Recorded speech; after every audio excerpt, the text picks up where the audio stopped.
Kasım 2022 o kadar çok insan bu yıl topladı. Hani bu 2 yıl önce geçirilenmedi de oldu bir halis yoğurdu. Dil sadece Gagauzyan yaşayanlarına, Moldovan yaşayanlarına dini ama bizim artistlara din angları yaşarlar.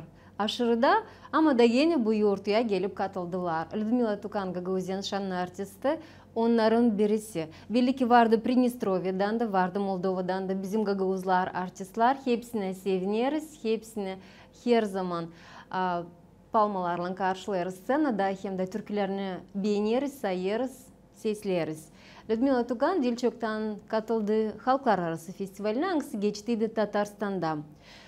Onu yollandırdı Gagauzi'yi ki temsil etsin Gagauzyan Kültüra Bakanı. Nesi duygularla Людмила gitti, nesi Türkiye'yi temsil etti hem de nasıl scenaya çıktı. Hadi bakalım Anader kendisi Людмила. Исполнительница авторских песен, прекрасная Людмила Тукан.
İsterim söyleyeyim hani bu festival bıraktı güzel bir iz benim canımda. Çok yüksek uğurdaydı. O kadar güzel organizasyası olmuştu onun. Belli hani insanlar çalışmışlar, savaşmışlar. Hepsi yüksek uğurda geçti. Hem de oldu. Scenaları da çok güzeldi. hepsi yerindeydi. Vardı pek çok başka kasabalarda, Ankara'dan gene de danıştık. Bu festivallerin böyle işi bu tarafını ben çok beğenirim. Hani orada varınca danışma insanlarla, Ankara'nın müteahhit varınca götürme kendi yaratıcılık uğruna doğru. Gene de buluşma onlarla. Yaratıcılık için laf etme, böyle bir şey kendine de yenilik bulma, yeni dost bulursın kendine. Bu pek bir iş, festivaller benim bakışıma göre. Onun için ben çok sevindim.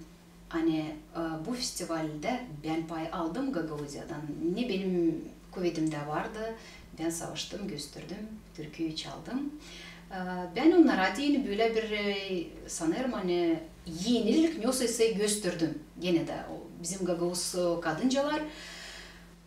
Onlar sadece bizde Gagavuz kadıncaları, sadece Gagavuzlarda olmuştum. Ben sevindim. Hani bu festivalde pay aldım. Людмила, siz Siirt'te değil bu olaylardan olsun hani siz yaşarken aşırıda Gagavuzya'yı temsil edersiniz burada Kültür Bakanı'nın bağlantıyı tutarak. Hemen Moskova'dan gittiniz, nereden anlaşmak oldu. Bu Siirt'te değil. Tibani sizi de burada bulunarak bizim Kültür Bakanımız bir tarafta bırakmıyor ama sizi orada da buluyor. Buraya da getirir ne zaman lazım, başka yerde diliger ediyor, öyle mi yollandırıyor? Yüreğinizde acaba neler duyuyorsunuz, açan bir telefon mu açıyorlar, bir SMS mi yazıyorlar?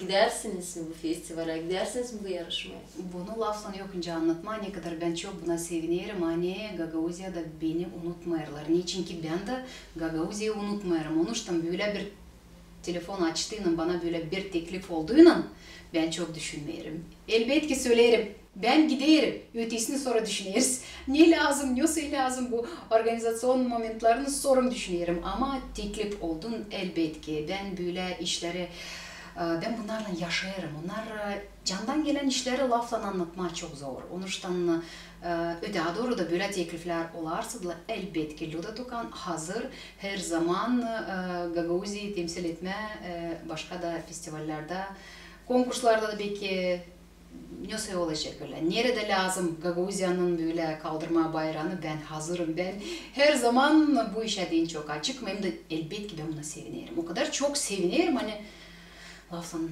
anlatmaya yokunca onun için çok sağ ol. Hani unutmayarlar beni Gagavuzya'da. Hepsine sağ ol. Daha doğru da her zaman benim kapılarım açık.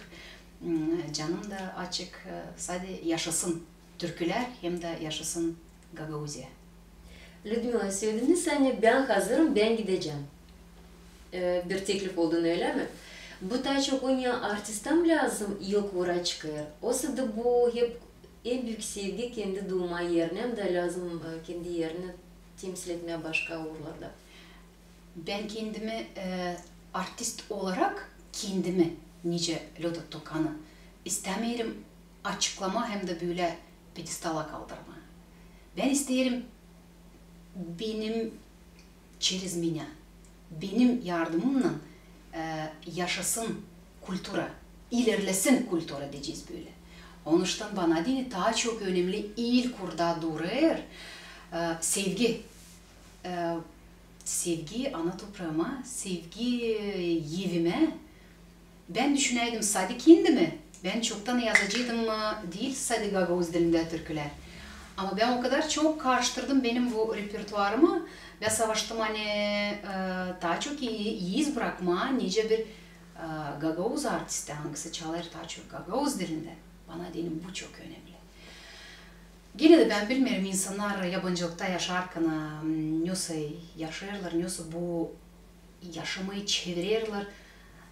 Yüzlerler mi Gagavuzya'yı yüzlemirler mi bilmiyorum. Öyle çok insanların kimine alay derler. Biz çoktan kabul ettik ki hani yaşama başka devlette olsun Rusya mı olsun Türkiye mi insanlar yaşarlar. Niçin ki orada bullar kendilerini, bullar kendi yaşamaklarını içi ve dönmeyi de istemiyorlar. Var başka türlü de ama söyleyerek kendim için büyün olsa öyle kolaylık büyün ailemle yaşarım burada Gagavuzya'da.